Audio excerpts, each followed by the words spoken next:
I now call the meeting of the Amateur Detective Club to order. My name. Oh, it's the Ditch Digger. Ooh. I don't know. Hey, what's up? It's me, Tristan.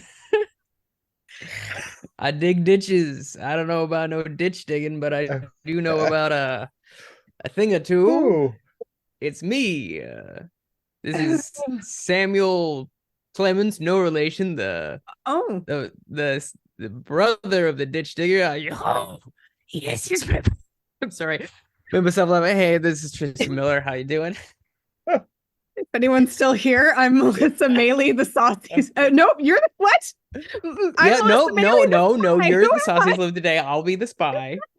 No, wait. I'll be a Captain ACAB, and then Tyler, you can be the spy. I'll be Tyler today. today we're gonna talk about Uh, what happened. You know, so sometimes you feel a creative impulse and you want to go for it, and then sometimes it's a big turd. It's fine.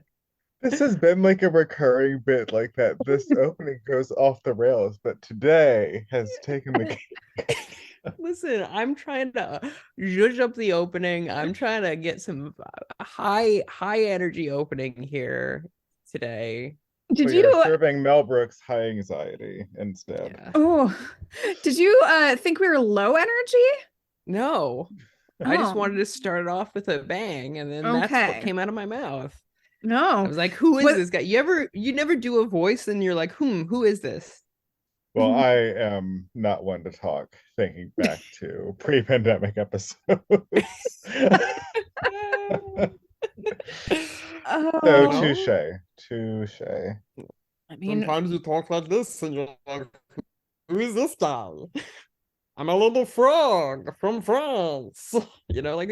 Stuff like yeah, that. You just kind of make a little guy. I don't know. Yeah, make a that's little fair. guy. All right. Okay. Yeah, man. Sure, yeah. Sit So I down guess tonight. that was our intro. You can follow us on social media, Instagram at ADC Pod, uh, Face. Facebook, Mhm. ADC Pod. Yep. Facebook group too, if you want to join that. And if you do want to join that, just let it be known that we are not the place to get your private investigator license or we have no resources for that. We're here to talk about TV shows. We do support you and your dreams. Yes. We do. However, like we are not equipped to, as Melissa said, we are not a resource. We No. will make jokes. But no, we won't. We won't make jokes about crime. We won't make jokes about real crime. Not That's real not the crime, podcast no. for that. No. No. If you like dumb bits like the one you heard at the beginning of this episode, from me and others, you can check out our Patreon. There's a bunch of clips that were too stupid for the main feed that I put behind the paywall. I was like, hey, you want this good shit? Oh no, you have to pay us $1 for it a month. You have to pay us $1 a month if you want to hear us be more stupid. It's true. A lot of it's pretty funny, I must say. But there's like long clips there of like sometimes 10-15 minutes of us just jabberjawing about nothing related to like Poirot, and I was like, I can't in good consciousness keep this in the episode. I think I might need to resubscribe to like what clips are you allowing to go through to people? I You'd don't be even know. surprised. Tyler's got some hot takes that you might want to be privy to. Mm-hmm. Oh gosh. No, we Is it talk my about like takedown of the Irishman? a clip that comes to mind is we talked about like what celebrity you would have as a themed birthday party. Do you remember talking about that? Not at No. all. Okay. I do remember us talking about what coffee Jesus, God, and the Holy Ghost would drink. Is that right? Yeah. Yeah, the Holy Yeah, and that's Trinity available on YouTube. coffee Was that orders. stemmed from a Hebrew joke? I don't think so, but I think you did make that joke Yeah, that makes sense. in the clip. We also another clip that's up. If you want to, that's a great segue, Melissa. ADC Pod, YouTube.com/ADC Pod. There's two clips there. There's Coffee and Christ, which is what Melissa's referring to. And then there's also Snake Talk, where we talk about snakes, and I talk about toilet snakes for like 3 minutes. Yep. Yeah. I don't remember that. But okay. Now that we went on that tangent, talking about our tangents. And the grave diggers. So sorry. Okay. Yes. So are we what are we doing? I'm having a bit of a laugh, aren't I? I'm just having a bit of a laugh. What is this? A cheeky Diet Dr. Pepper, aren't I? Yeah, just you have are. a bit of a laugh, Yeah. Okay. Good. So season 2, episode 7. 7. Flipping the pieces. 7. Flipping the pieces. So we get at the top a Mabel voiceover talking about how her dad loved puzzles. We got a little preview of this when she told Alice about the 1,000-piece puzzle her dad gave her once, and she loved putting it together. So she is doing puzzles with her dad. Her dad is not living with her full time. It's seems like there's been a separation of her parents for some reason. Boy. My mother is a puzzler. Yeah. Like, she loves a puzzle and loves trying to convince us to do puzzles with her. I love a puzzle too. Oh.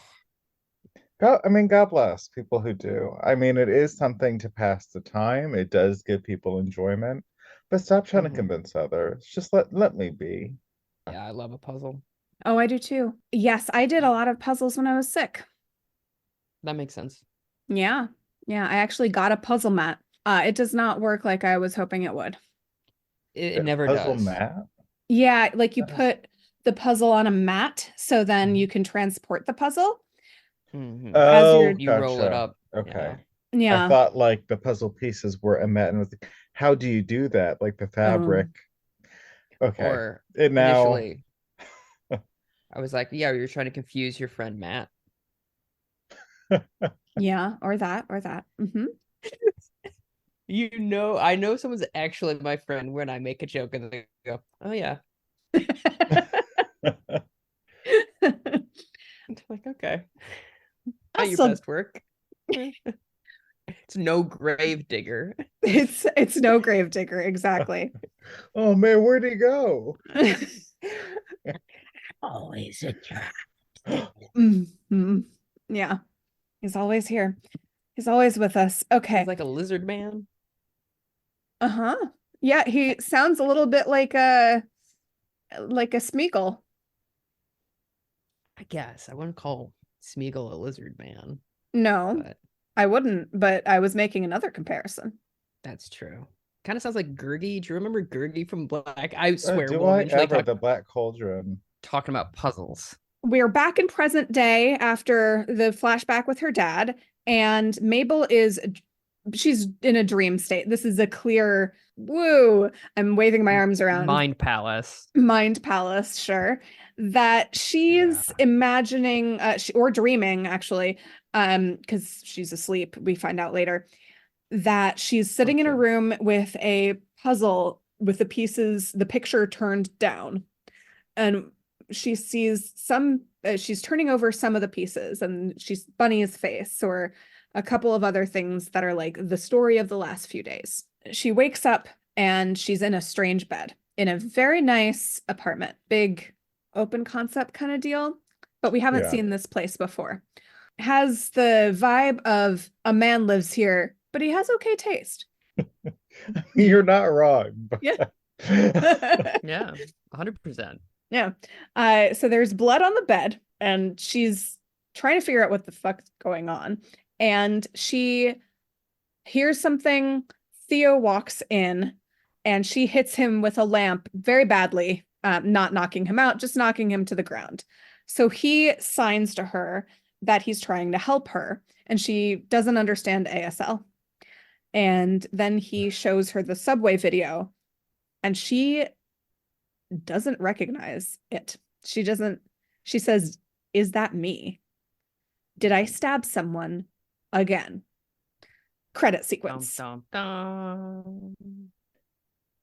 This So Mabel was making me so mad in the early aughts of this episode. in the early aughts. Okay. Oh, yeah, sure. The time. Yeah.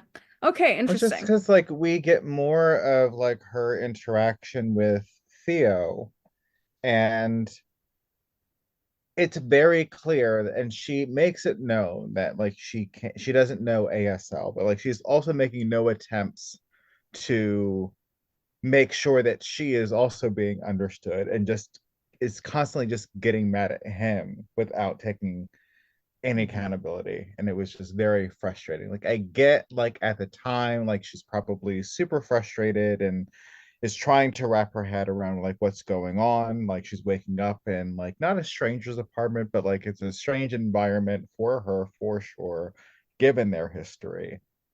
But at the same time, like check yourself before you wreck yourself. Yeah, she is not showing empathy for the fact that he communicates differently with her than she does. And he's actually making quite a lot of attempts to correct that. So Yeah. I definitely see what you're saying there. That was frustrating. Mhm. So after the credits, we have Oliver and Charles looking for Mabel, but they can't find her, get in touch with her. They've called her, left her tons of voicemails. They have no idea where she is. Very good line from Oliver where Charles goes, well, she's not responding to any of my texts. He says what, text message interactions or something like that. Text communications. Thanks to text communications. And then Oliver goes, or me, which is crazy because we text all the time. The memes, Charles, the memes, which is very good. Yeah, As soon as I saw that bit, I knew that was going to be a bit that you enjoyed. Yeah, it was very good. I'll say this: Martin Short in this episode specifically, very funny to me. Yeah, yeah. So there's a knock on the door. This is Charles' apartment, and it's Detective Williams and her new very cute baby. Yes, that's true. There's a cute baby No, in this. new deputy. She corrects them. Yeah, That's right. junior officer, I believe, is what she says. Keith. Keith? Keith? I think it's Keith. Yeah, Detective Keith. So we're going back and forth between Charles Oliver and Detective Williams and Keith, and Mabel and Theo, basically in this episode is what we have.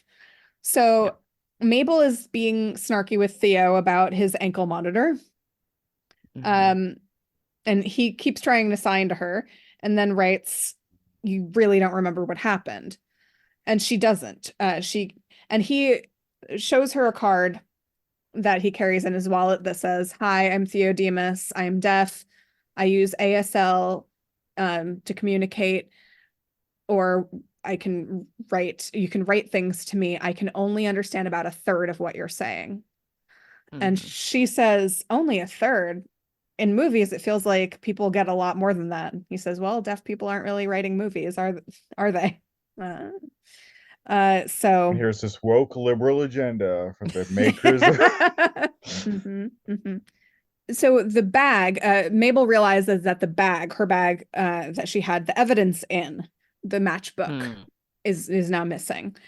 And Theo explains that he was on the same train as her. And we see a flashback to this sequence, which is very cool because he's writing to her. And so we see what he's writing overlaid with the scene that unfolded that she, from his perspective, basically.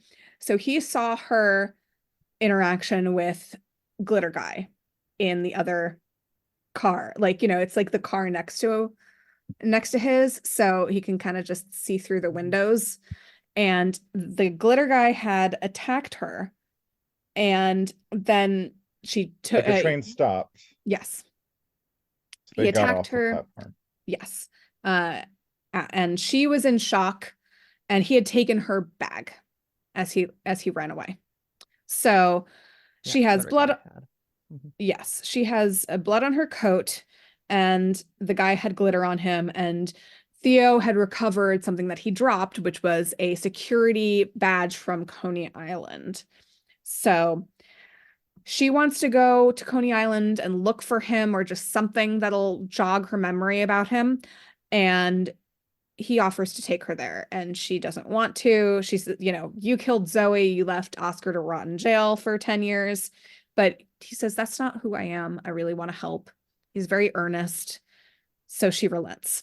Meanwhile, Detective Williams wants to, yes. Bring up another joke that Detective Williams says is both Charles and Oliver are excited about the baby as it's first arrived. And Detective Williams goes, yeah, that makes sense. You guys have so much in common because you both keep pissing yourselves every time I'm not around. Which is very good. Big ups to Detective Williams for bringing the funny on this particular episode and all episodes. She wants to clear some stuff up with them. And she says she really doesn't believe that they did it. But if they're going to clear their names, they need to be completely honest. And they're clearly not being completely honest. They said it doesn't look good for Mabel because there have been 2 stabbings with knitting needles. So it does say that, imply that the subway guy was stabbed with a knitting needle. Oscar awkwardly says that he has to go to the bathroom. Yeah, Oliver. Right, because Steve Martin. Charles. Mm-hmm. Yes. Charles or Brazos, whatever you want to call him. Chucky B. Pretty much invites Detective Williams to search any of their apartments because they won't find a shred of anything anywhere. Yeah. And then that's when Oliver is like, excuse me. I believe is the noise he makes. Yes. He makes all sorts of grunting noises from the bathroom. Yeah. They also, the reason this came up is when they were like, she's like, there's been 2 stabbings with a knitting needle. And Charles is like, well, Bunny was stabbed with a knife, so there. And then they both realize, oh, we shouldn't know that. Yeah, right, exactly. But yeah, so, Oliver excuses himself to the bathroom and is making all sorts of grunting noises. And the line I think that resonated with me the most was, won't you just open, you stupid passageway?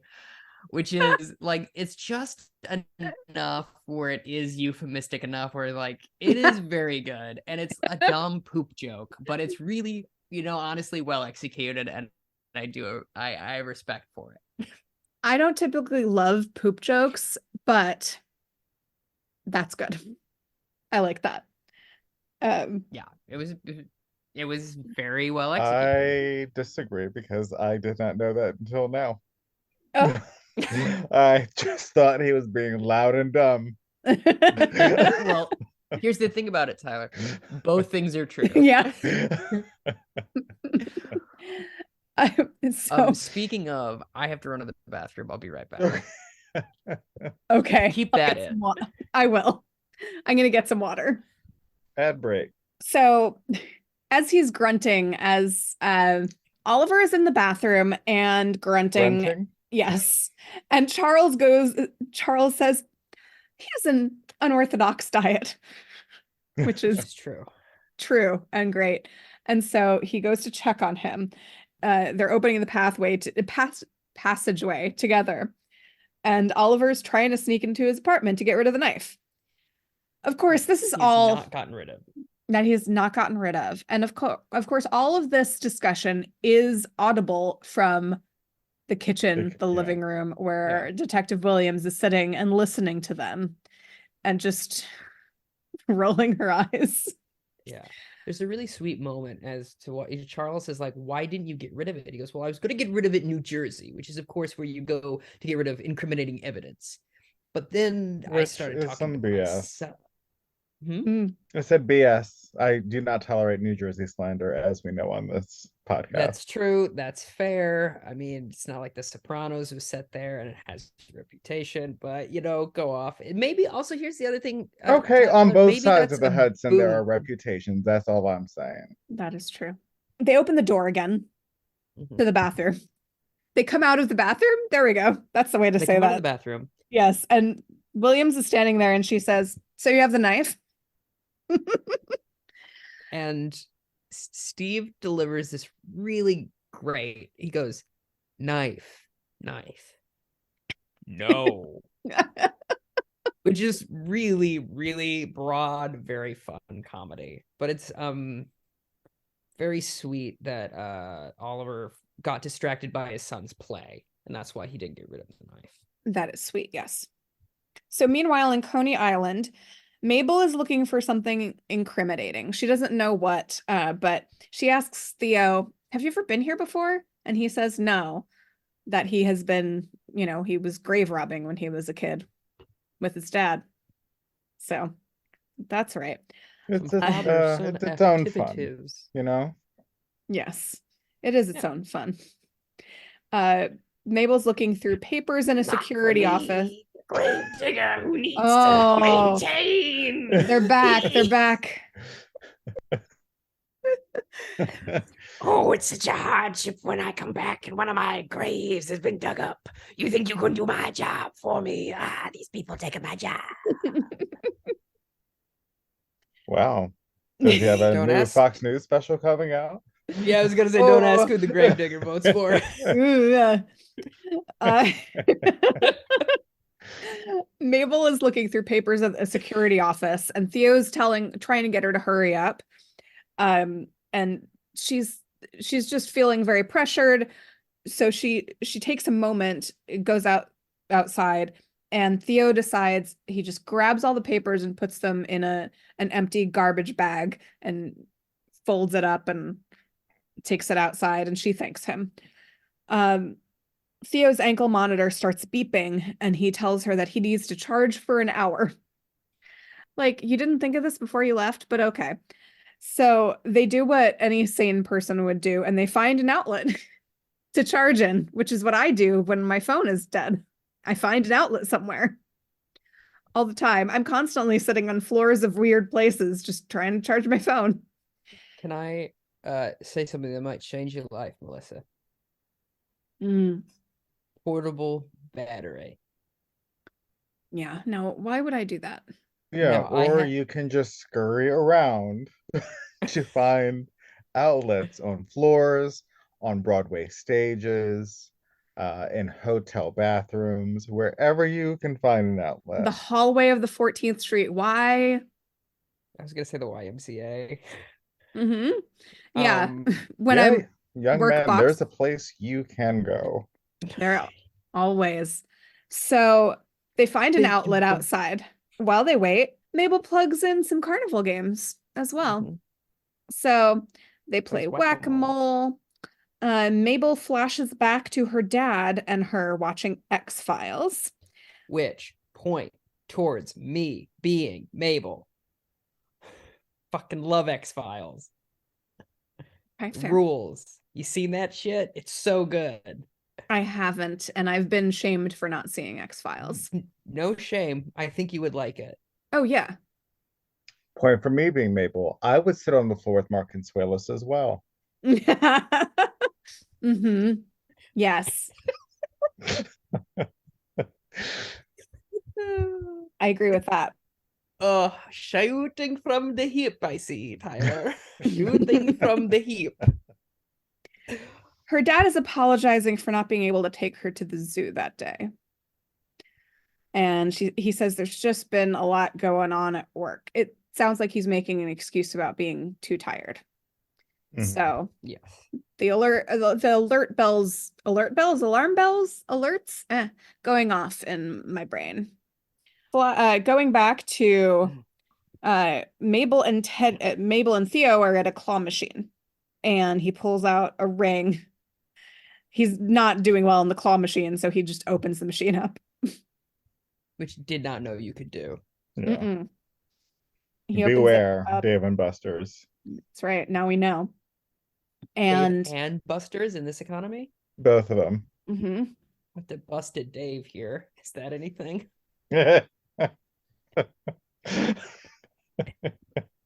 It's not, but it's silly. It could be. Let's workshop it. Yeah. There you go. So He pulls out a little circle thing, which, by the way, a little circle thing and a claw machine, very difficult to grab with the claw. And Depending on the design of the claw. okay, true. Yeah. He opens it up, and inside is a little jewelry box. It turns out being a ring that looks like a plasticky version of the ring that Zoe had taken from the Demas house, which was like the centerpiece around that night where she fell from the building and died. Which essentially is a clawful surprise. Oh. When did you come up with that one? A couple minutes ago. Okay, good. Oh. He says he replays that moment in his head every day. Did Zoe slip or did he push her? He doesn't know. So Mabel can't walk past the front gate without seeing Zoe's body. And she's worried that because she keeps losing time, that maybe she did stab Bunny. It's something, she says, it's something I would do. I just don't know if I did do it. And then after this big, long confession, she says, Theo says that he didn't get any of what she just said. And I don't know if he's telling the truth or not. So there's that. Right after that, his ankle monitor beeps. It's charged. And she says, I'm going to go to the bathroom and then we can go. Great. And then you hear a bunch of grunting from the bathroom. And she's trying to. Why won't this passageway open? There's a lot of bathroom in this episode. There's a lot of bathroom in this episode, but then we do get cut back to Charles and Oliver and Detective Williams and the baby. And Oliver, the baby starts crying. And Detective Williams is trying some solutions. And Oliver jumps in and says, hey, I would love to help. Can I make a suggestion? Have you heard of a chorus line? She's like, what in the world are you saying? So he says, so I used to do this with Will. Sometimes after a feeding, he'd have some tummy discomfort.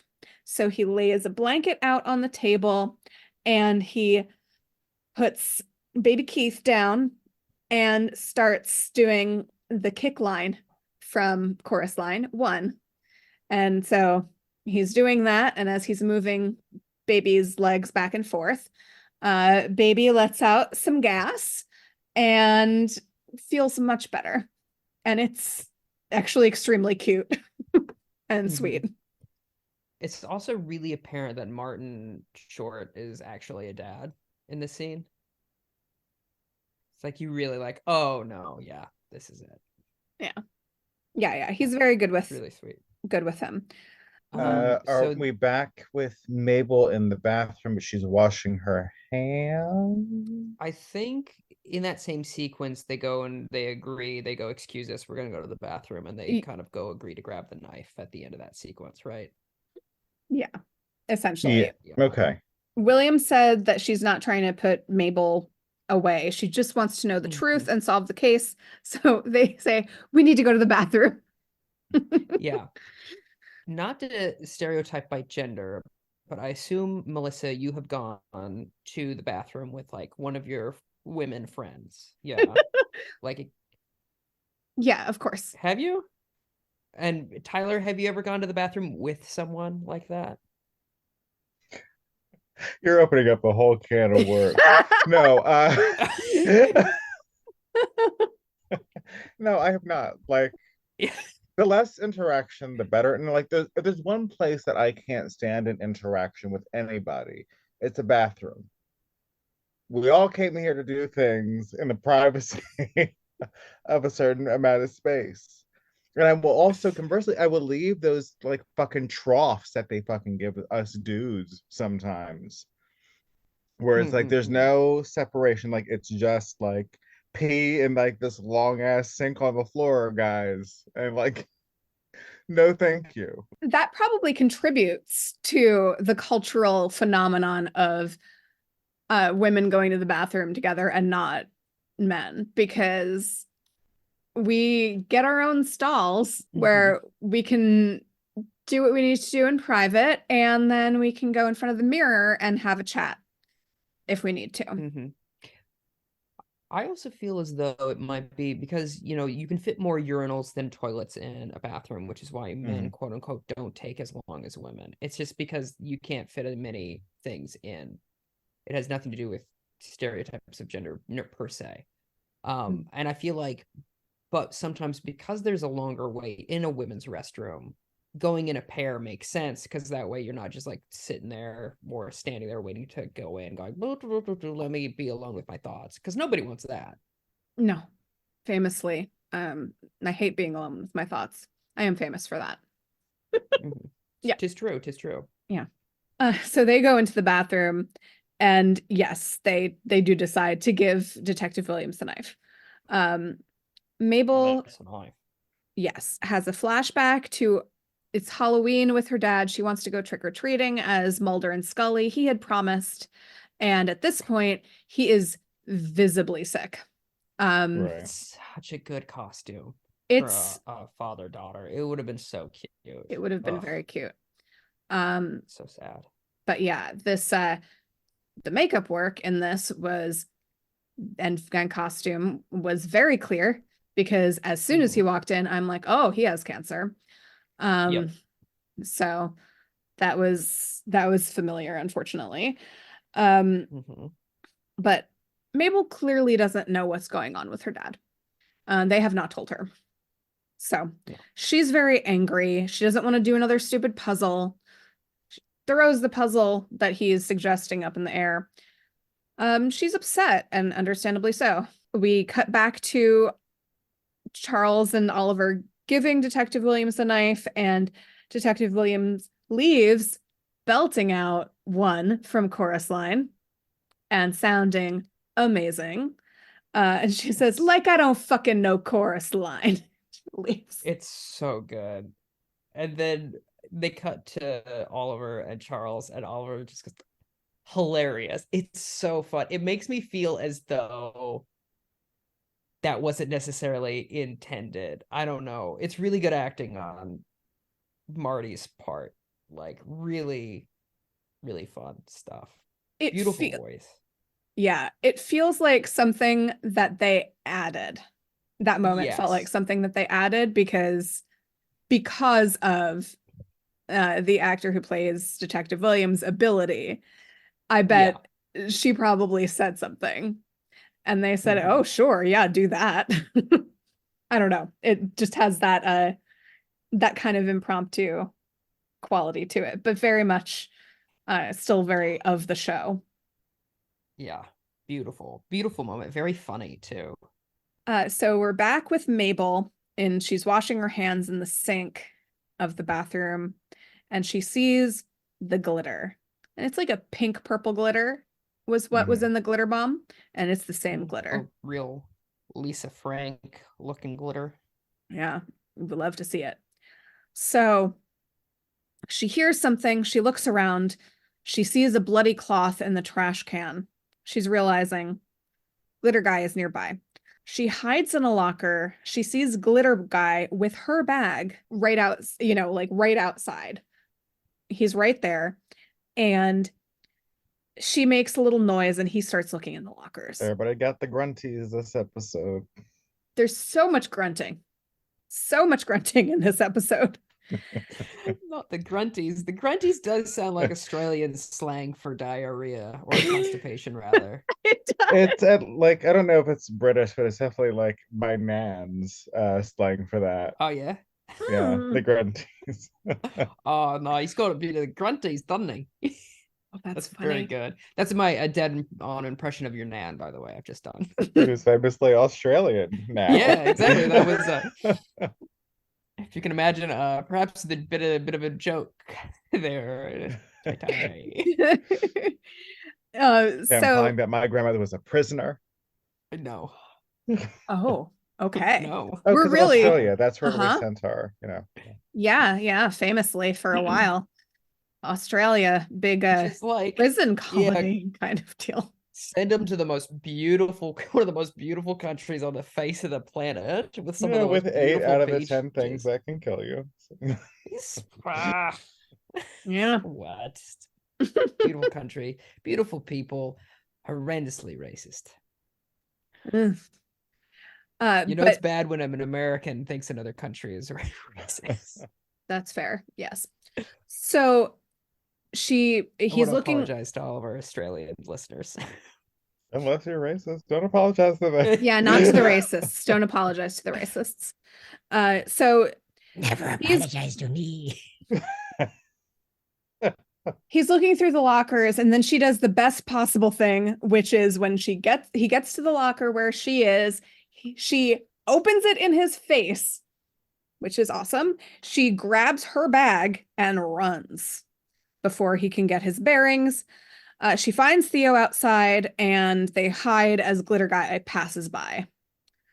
So they get into the car after he's gone, presumably, and Mabel finds that she has her cell phone in the bag that she's recovered, and she has like 35 missed calls from Charles and Oliver.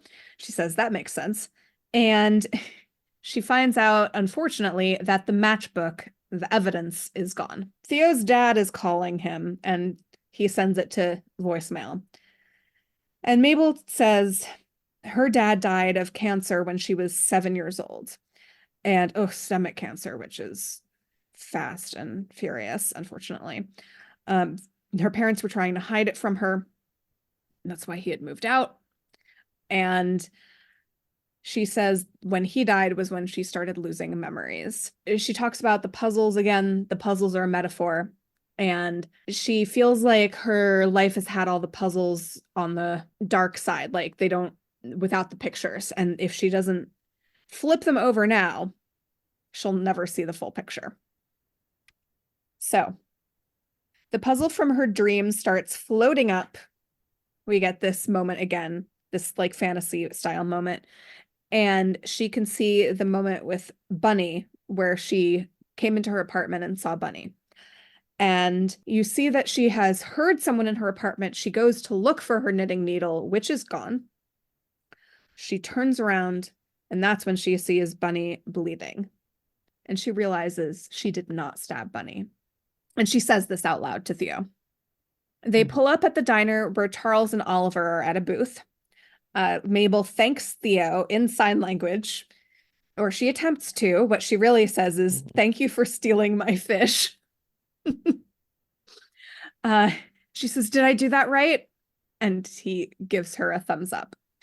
And she says that she was wrong about him. Mabel gets out of the car, meets Charles and Oliver in the diner. They have a big hug, and Theo watches this and then calls his dad back. We find out that Glitter Guy had a picture of Charles and Lucy with him.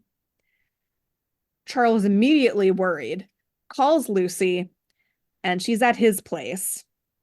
And then everything goes dark. There's a blackout. And that is the end of the episode. What'd you guys think?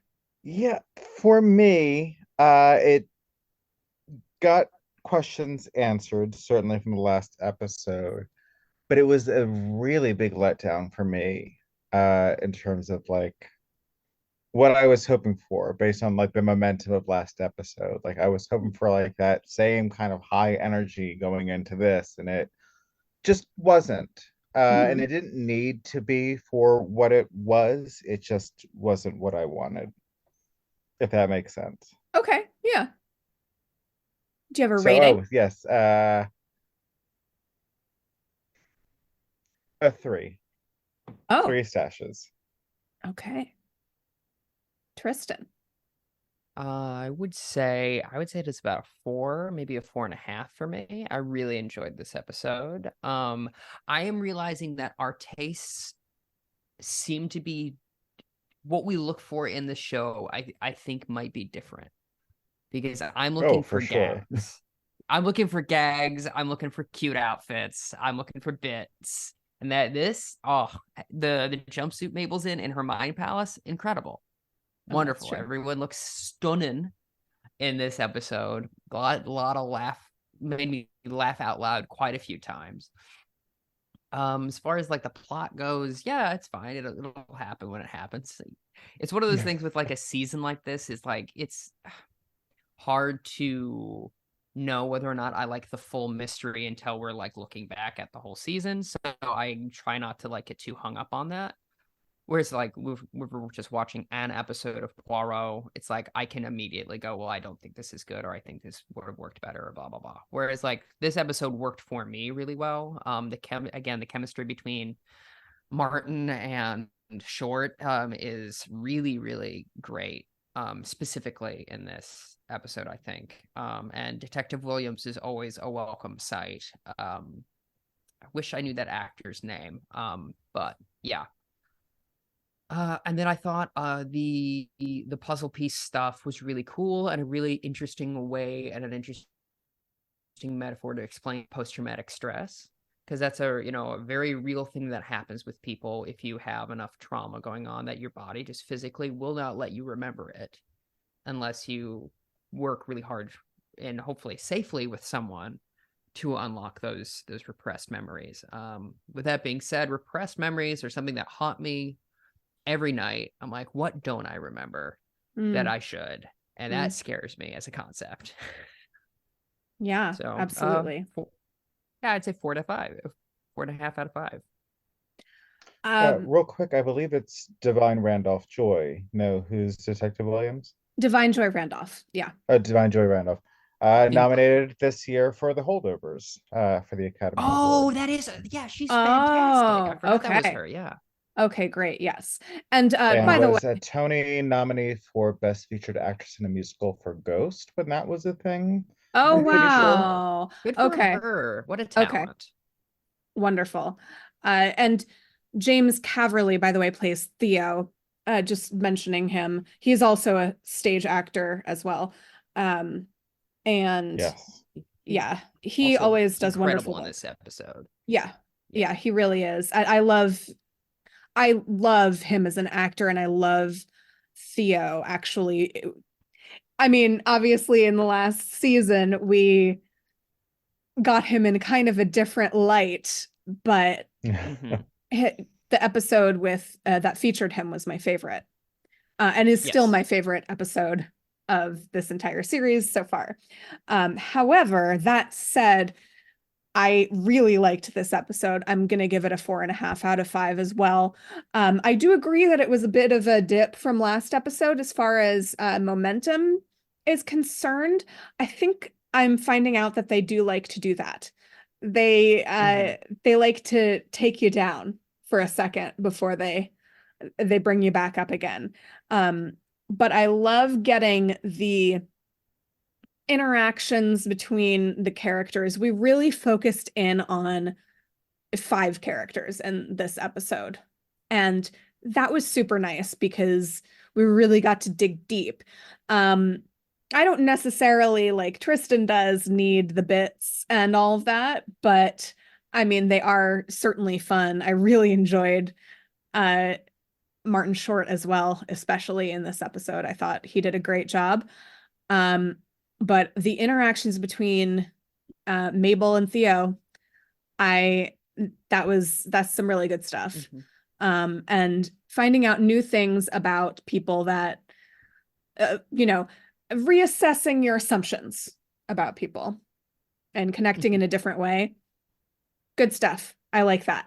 Like that a lot. Do we want Theo and Mabel to kiss? I don't know. No. It's not earned yet, at the very least. Yeah. But it's not earned, but do we want it? You don't want it at all, Tyler. No. Less love, the better, in my opinion. Okay. Cool and normal response. Kind of. I kind of do. But I often want people to kiss, so. Okay, if you had to kiss, it can't be Selena Gomez because that seems to be the obvious answer. If you had to kiss one of these characters, who would it be and why? This seems like a bad prompt for a discussion. Again, they're the characters, they're not the actors playing the characters. Oh, okay. From this episode in particular? Sure, why not? Oh, geez. That's so many fewer. The killer, because I don't know who it is. And with that, Yeah, we can't do better than that. I now call it the out. meeting of the amateur detective club to close. My name is Tristan Miller, the Saucy Slave. Gavel I'm- sound from Tyler Riley, the federal body inspector. Good night, everybody.